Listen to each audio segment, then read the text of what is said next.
अगं किती काळजी करशील ग माझी, किती सांभाळ करशील. नुसतं या डोळ्याने बघून बोलण्या पलीकडे काही न करू शकणार.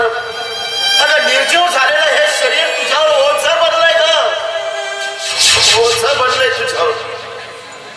आणि याला कारणीभूत आहे गरिबी. तुला सांगतो सुमन, गरिबी म्हणजे मानवी जीवनाला चिकटलेला शाप आहे ग. आणि ज्याच्या जीवनात हा शाप असतो ना, त्याच्यापासून सुख कोस दूर लोटलेला असतो. त्याला फक्त एकच चिंता असते की या पोटात 2 वेळचं अन्न कसं मिळवायचं. आणि त्यासाठी तो रात्र दिवस काबाड कष्ट करत असतो. आणि म्हणूनच मी आपल्या परिवारासाठी त्या बिल्डर कोयत्या आणण्याच्या पुलाच्या कामावर गेलो. आणि त्याच पुलावरून पडून माझा हा अपघात झाला. आणि मी कायमचा अपंग झालोय ग. आणि त्याच अपंगत्वामुळे आज हे शरीर तुझ्यावर ओझं बनलंय. नाही सोबत नाही. अगं त्यापेक्षा निश्चित पळून राहू दे त्याला, मरू दे त्याला. अन्न पाण्याविना तडफडून मरू दे त्याला, मरू दे. नाही हो, असं बोलू नका. हा, तुमच्याशिवाय या जगाच्या पाठीवर माझा आहे तरी कोण? हा सांगा ना. पण अजून तरी काय उपयोग? पुरुष म्हणजे घरातला आधारस्तंभ, आपल्या बायको लेकराचा सांभाळ करणारा, त्यांची काळजी घेणारा, त्यांचं संगोपन करणारा. पण आज या शंकरची तुलाच काळजी करावी लागते. जर तुलाच माझं संगोपन करावं लागत असेल तर मग माझं जगून तरी काय उपयोग आहे? मी जर आणि या तांदुळ्याचा सांभाळ करू शकत नसेल तर मी मेलेलाच बरं. असं बोलू नका.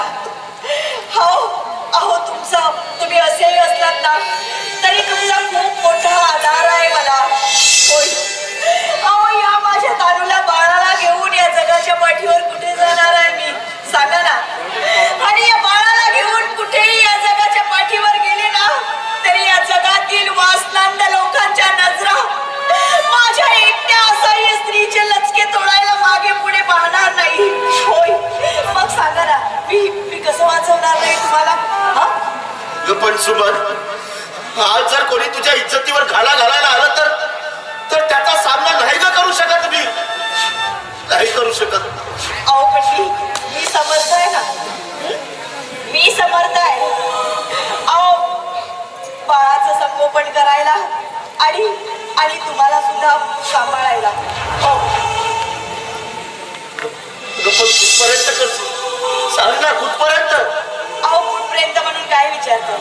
जोपर्यंत माझ्या जीवात जीव आहे ना तोपर्यंत. यानंतर असं काही ठीक आहे. तुम्हाला भूक लागली आहे ना, तुम्ही 2 घास खाऊन घ्या. ठीक आहे. अहो 2 घास खाऊन घ्या. आणि तू?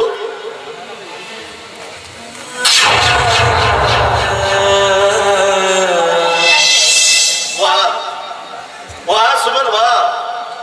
अगं एवढ्याशा अन्नानं माझं पोट भरणार नाही म्हणून म्हणतेस की मला भूक नाहीये? अगं पण सुमन, अगं तू जर खाल्ला नाहीस तर आपल्या या बाळासाठी तुझ्या शरीरात दूध कुठून येणार? आणि सांगणार कसा जगणार आपलं बाळ? ते अगं कसं जगणार दुधाविना आपलं बाळ?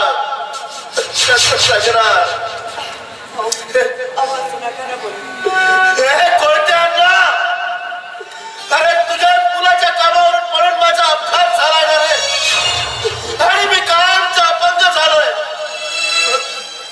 बघा, आम्हा गरिबांना थोडी मदत केली असती तर कमीत कमी 2 घास तरी आमच्या पोटात पडले असते रे. पण नाही, कोणत्या नाही.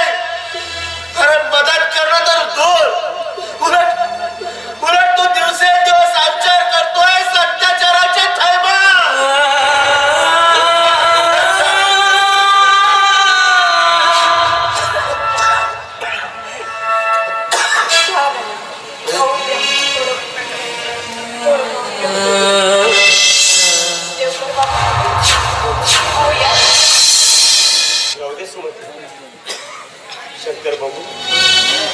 काय अवस्था झाली तुझी.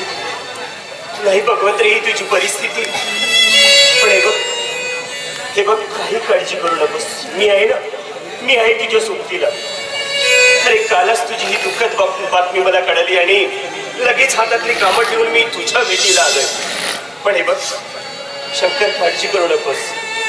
अरे तुझ्या या कोयत्या अन्नाच्या कन्स्ट्रक्शन कामावर झालेला अपघात आहे ना, या अपघाताला वाचा फोडण्यासाठी म्हणून मी सारी कागदपत्रे, सारी डॉक्युमेंट जमा केलेली आहे आणि ती सारी कागदपत्रे त्या वकील साहेबांकडे जमा केलेली आहे.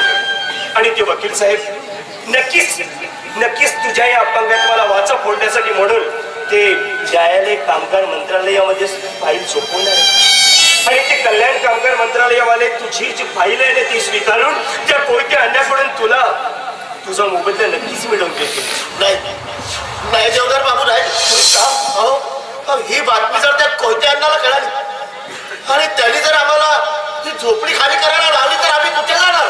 का शंकर बाबू. नाही देवदार बाबू नाही. आधीच तुम्ही आम्हाला जी मदत केली आहे ती खूप झाली आहे. तुमच्या सांगण्यावरूनच कामगार कल्याण निधीतून ही खुर्ची आम्हाला मिळाली. माझा दवाखान्याचा खर्च तुम्ही केला. आता नकोय. आमच्या डोक्यावर हे जे छत आहे ना हेच आम्हाला पुरेसं आहे. नाही शंकर, आम्हाला कुठलाही मोबदला नकोय. आता बाबू, शंकर बाबू भानावर या. हे बघा हो, ही जागा, ही जमीन कधीच्या बापाच्या मालकीची आहे असं वाटतंय तुम्हाला. नाही शंकर बाबू नाही. ही जी जमीन आहे ना, ही जी जागा आहे ना, ही जागा त्यांनी अतिक्रमण केलेली जागा आहे. आणि याच अतिक्रमण जागेवर तो आपला हक्क गाजवण्याचा प्रयत्न करतो आणि साधं तुम्हाला समजत सुद्धा नाहीये. देवधर बाबू, ही झोपडी त्यांनीच बांधून दिलेली आहे ना आम्हाला इथे. मग त्यांच्या विरोधात आम्ही कसं जायचं सांगा. आम्ही काही नाही करू शकत. नाही सुमनताई, नाही असा विचार करू नका. किती दिवस असा अन्याय आणि अत्याचार सहन करत राहणार आहोत. तुमच्या अशा अन्याय अत्याचार सहन करण्यामुळे ना तो कोयत्या अन्न तुमच्यावर वारंवार अत्याचार करतो आहे आणि त्याच अत्याचाराची बळी तुम्ही सुद्धा पडता. पण बघा तुमची परिस्थिती काय म्हणून घेतली तुमच्यावर ही परिस्थिती. ही अतिक्रमित जागा असून सुद्धा त्या जागेवर तो कोयत्या अन्न हक्क गाजवतोय आणि तुम्हाला स्वतःचा हक्क सुद्धा मिळवता येत नाही. का शंकर बाबू, का? थोडासा विचार करा शंकर बाबू. हे बघा हो, आज तुमचे हे हात पाय घडून चुकलेले आहेत. पण आज ही तुमची वाणी आहे ना, ही वाणी तुमची शाबूत आहे. आणि याच वाणीने तुम्ही तुमच्या या जनतेला, तुमच्या सरकार समोर तुम्ही तुमच्या न्यायाचा हक्क मागू शकता. होय शंकर बाबू, कारण डॉक्टर बाबासाहेब आंबेडकरांनी म्हटलं होतं की गुलामाला गुलामीची जाणीव करून दिल्याशिवाय गुलाम कधीही बंड करून पेटून उठणार नाही.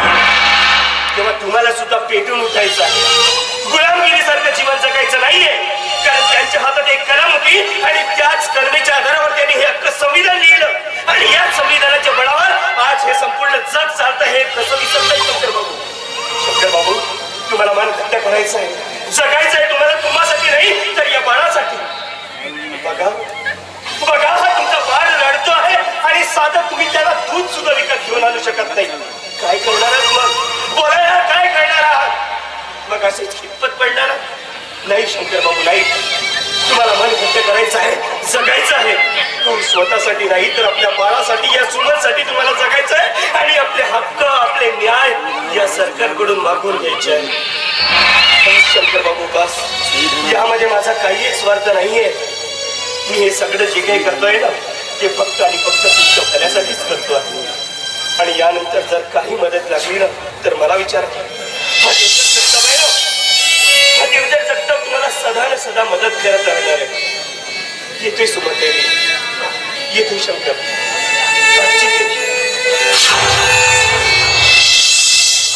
देवधर बाबू बोलतायत ना ते अगदी खरं बोलतायत.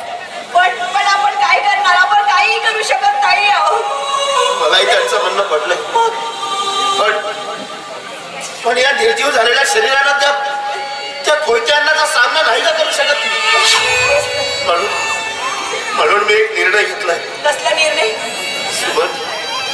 सुमन आपण काय आपण?